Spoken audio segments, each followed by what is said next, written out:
Rockabilly Rumble. And this is a riff. It's appeared in more than one song, and in blues and boogie blues and rockabilly. And I just called it Rockabilly Rumble. It's not actually a real song. I think there's Rockabilly Boogie. Had this riff. Link Ray might have used it. The guitarist Link Ray. Now if you remember, what we've been doing in the book is some music theory. We did the C major scale.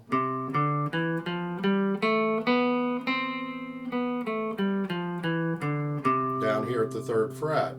Now if we matched this C with the 8th fret of the 6th string, same note, same C,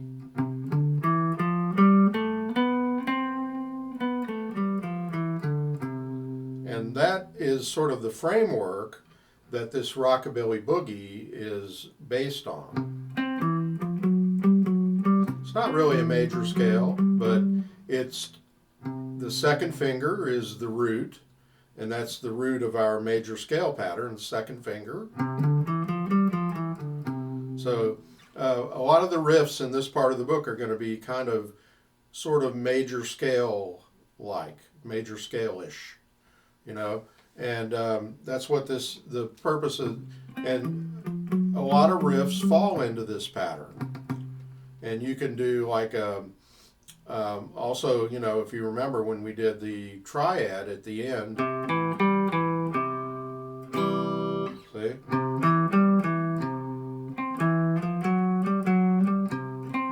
See? So it's all in the same framework as a major scale, even though this really isn't a major scale. It's got chromatic notes. It's got 4 notes that are a half step apart. And now, the technique it says on the page here, and this is book 2, Rockabilly Rumble, book 2 of Beginning Rock Guitar. And it says mute the bass with the heel of the right hand. And a lot of people have trouble with that at first, and it should be an easy thing. It's like if you hear the 6th string played with a normal tone, and then you put the heel of your hand at the bridge and gradually bring it over the bridge. Listen. And then I pull it away. Normal tone, muted tone. So you're just kind of putting the meat of your lower palm here, this, I don't know what you call this part of your hand, but maybe it's the loin, I'm not sure, but it's right here, and you're putting it right as if you're putting it on top of the bridge.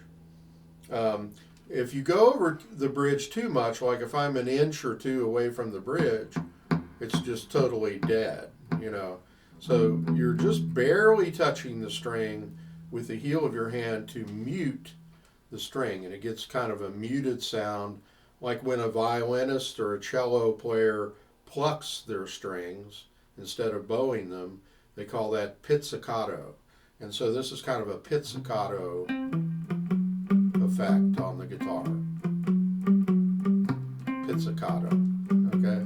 So, and when you're going across 3 strings like this, they're probably not going to all be equally muted. Like I'm muting mainly the 6th string.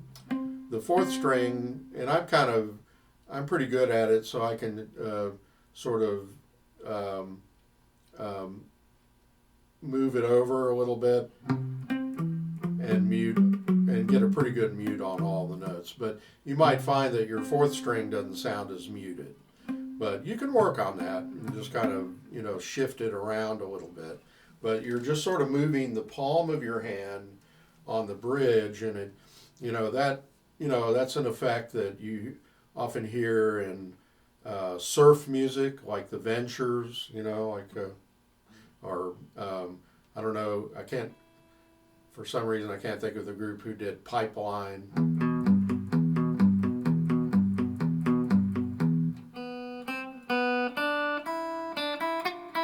I don't really know the song. I've hardly ever played it. I played this riff,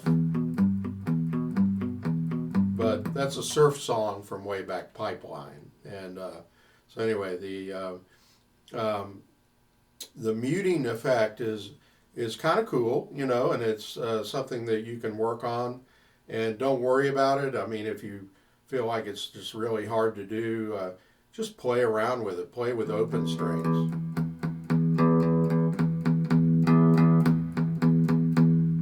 You know, play a major scale, you know.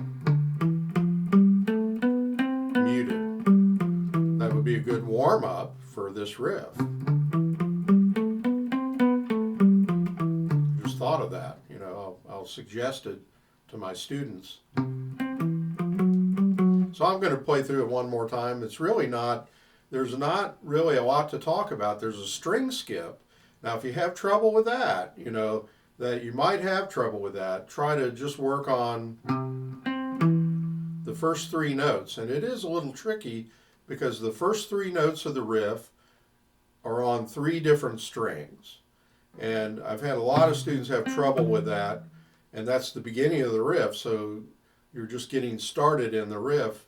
But once you get to that third note of the riff, then it's finger 1 to 2 to 3 to 4, 3 to 4. So it's 2, 4, 1, 2, 3, 4, 3, 4. But just try to work on the first three notes and get that skipping from the 6th to the 4th string. And it's sort of, it's in a swing rhythm, a swing count. So we counted 1 and 2 and 3 and 4 and 1 and 2. So work on the 1 and 2. It's long, short, long. Long, short, long. So the high note there is a quick one.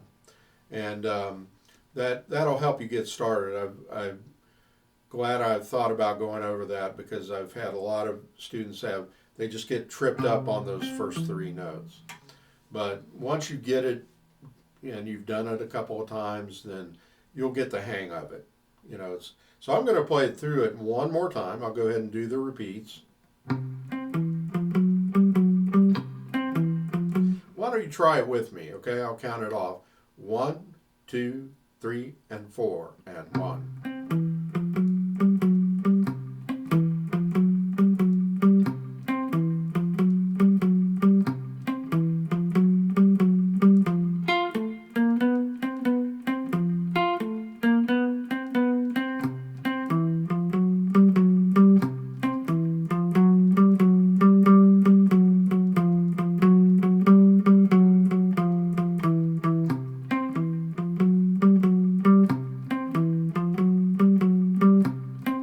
It's a really fun riff. I'm repeating it.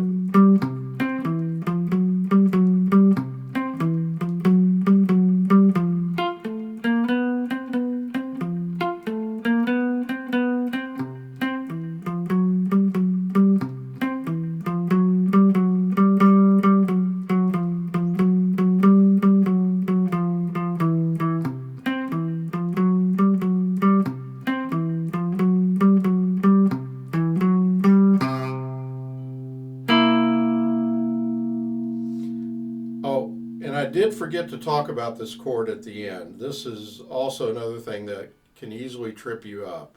Now you're going along and you're going 1, 2, 3, 4, 3, 4 with your fingers. And in the end, you're kind of going, and actually there's a mistake in the book that 8th fret at the beginning of that last measure should be 2nd finger, not 1st finger. It says hold 1st.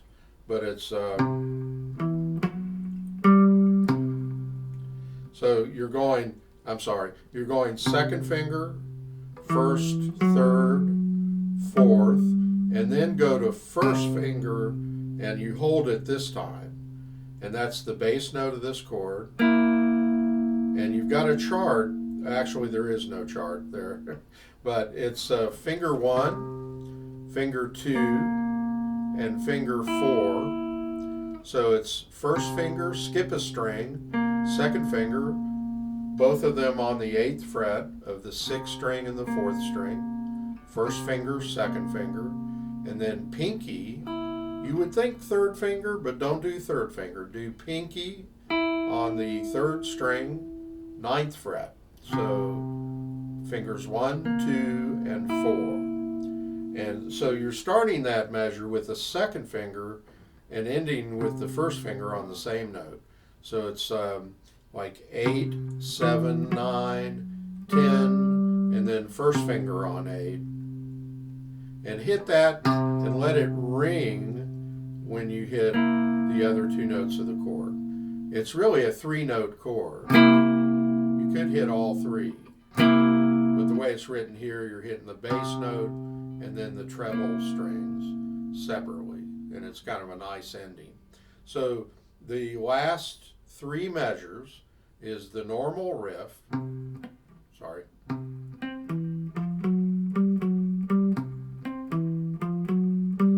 And then 8, 7, 9, 10. And actually that last measure, you can forego the muting and just do normal notes if you want. You know, that's what I would do. I would like mute right up to that.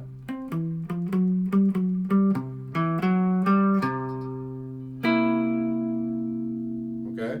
I'm doing a little vibrato, you know, that's fun. You just sort of shake your hand like you're shaking a bowl of jelly, you know, bowl of jello. Just see,